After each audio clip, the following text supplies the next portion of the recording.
Nous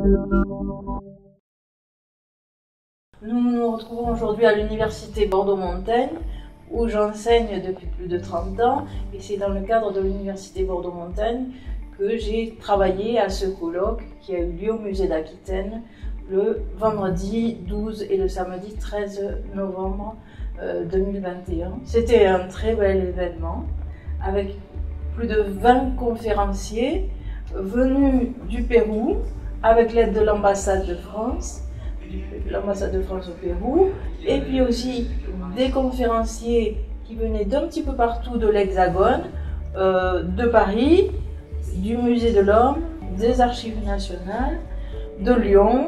Et ce colloque a été possible grâce à mon projet IUF de l'Institut universitaire de France qui porte sur les transferts culturels des indépendances au XXe siècle entre l'Amérique latine et la France.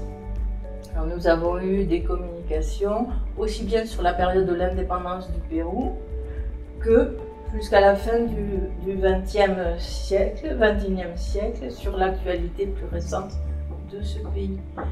En ce qui me concerne, j'ai développé un sujet complètement inédit à partir d'un livre qui s'intitule L'enfant du métro. L'enfant du métro a été publié en 1943 dans la clandestinité.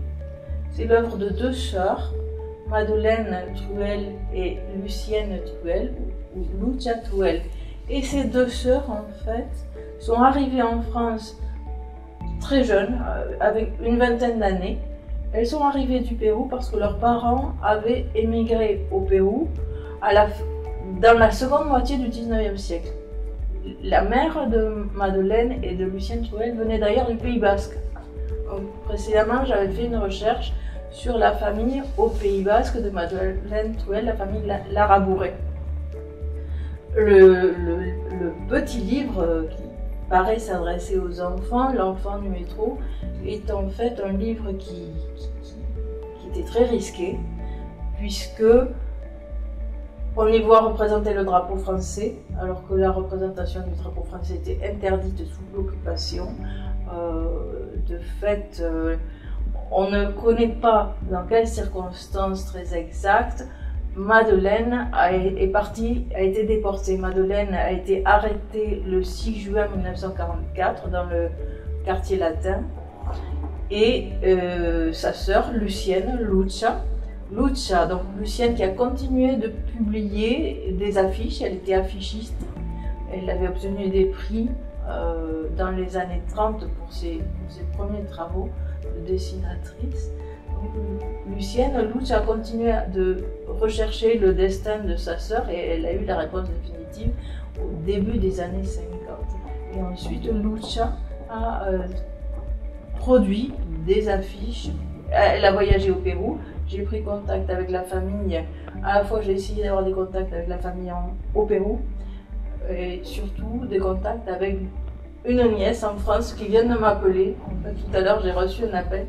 C'était la nièce de Lucienne Truel qui a reçu ce que je lui ai envoyé, le résultat de ma conférence, et j'espère pouvoir publier très vite la traduction en espagnol de L'enfant du métro avec une introduction, une présentation, tout cela pour faire valoir l'engagement de ces femmes qui n'a pas été aussi reconnue probablement parce qu'elle n'avait pas de famille en France.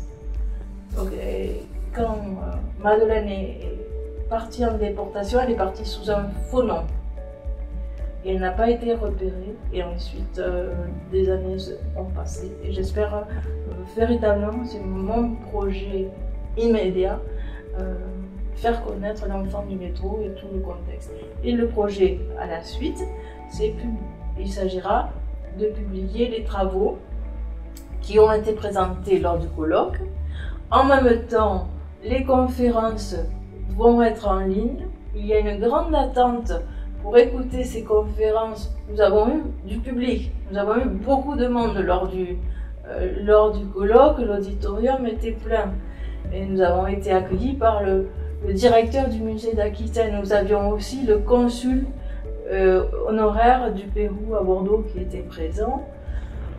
Tout le monde est en attente des résultats de ce colloque. Nous avons conclu le colloque avec la présence de l'adjointe à la coopération et aux relations internationales de la mairie de Bordeaux.